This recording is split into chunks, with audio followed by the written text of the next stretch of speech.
The White House office is walking back a memo that ordered a freeze on federal funding. This is a story we've been following since late Monday night. A lot has changed over the last few hours, and Hannah Fullman joins us in studio now, breaking down the latest information on how this impacts us Hoosiers. Hannah. Bob and Chelsea, that original decision from the Trump administration to pause federal payments for grants, loans, and other programs was met with a lot of confusion. Many not knowing which federal programs would be impacted or where all of this money would go. But just as that freeze was going to take place about 24 hours ago, a federal judge blocked it. Like you said earlier today, we learned some new information from the White House. Conversation isn't over. We know that the initial memo will not go into effect, but the question is, as the mission of the White House and President Trump remains in terms of getting rid of what they see as egregious waste, what are the pathways they're going to pursue? What will they do in terms of trying to approach this goal?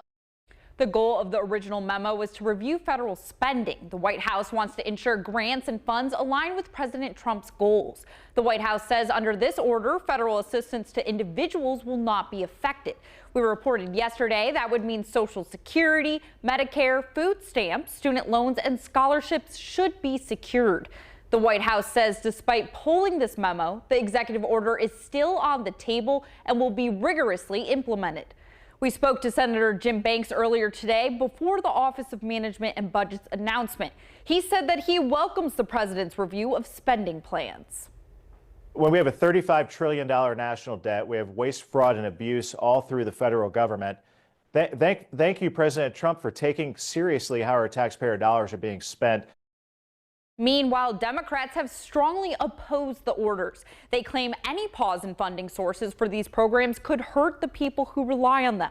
That includes Congressman Andre Carson. Earlier today, he told us he did not believe the freeze was a serious idea in the first place.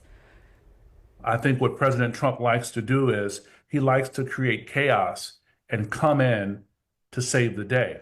And so a lot of this is political theater and pageantry, but at the expense of who? At the expense of the American people.